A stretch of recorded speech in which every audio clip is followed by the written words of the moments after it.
Published 2041 Est, the 14th of November 2017. Updated 2044 Est, the 14th of November 2017. Migration. Say Mr Javis claim that two-thirds of housing demand had nothing to do with immigration is false and misleading. The spiraling need for new homes is almost entirely a result of immigration, according to a report.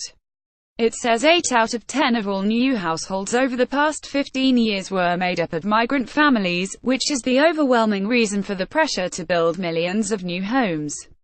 The report from the Migration Watch UK think tank accused ministers of misleading the public. Communities Secretary Sajid Javid told the Commons in February that two-thirds of housing demand has nothing to do with immigration and was down to natural population growth. Migration Watch says this is entirely false and misleading. It says that according to the labour force survey by the Office for National Statistics, 1.65 million of the 2 million new households needing homes in England between 2000 and 2015 were headed by someone who was an immigrant.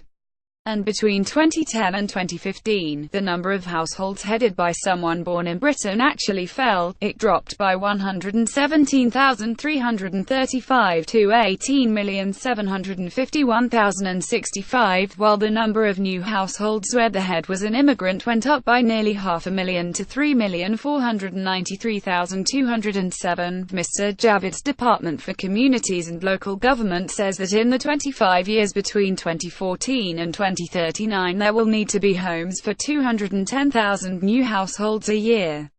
Of these, it says 77,000 will be a result of immigration. London's chronic housing shortage could be solved by building on rooftops, a report suggests.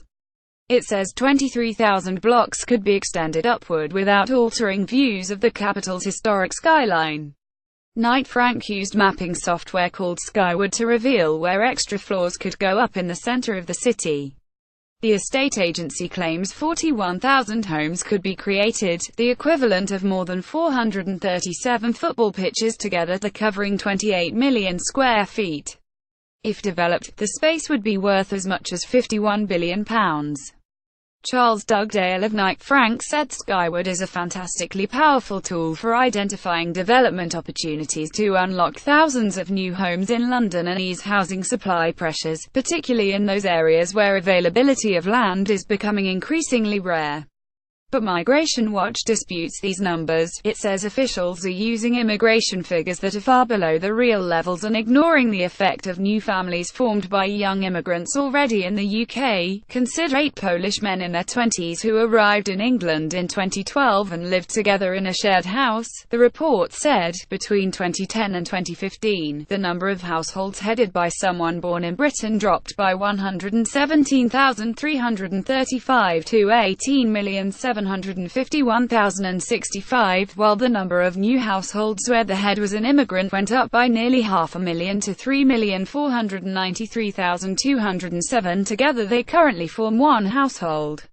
However, as they age and perhaps settle down with partners and have children, they will go on to form up to 8 separate family households. Migration Watch Chief Lord Green said, "We have a major crisis over housing affecting huge numbers of people, especially the young, yet the focus of debate is still on supply. Nobody dares talk about demand and its principal driver, immigration." Our paper breaks new ground in pointing to this central, if uncomfortable, truth.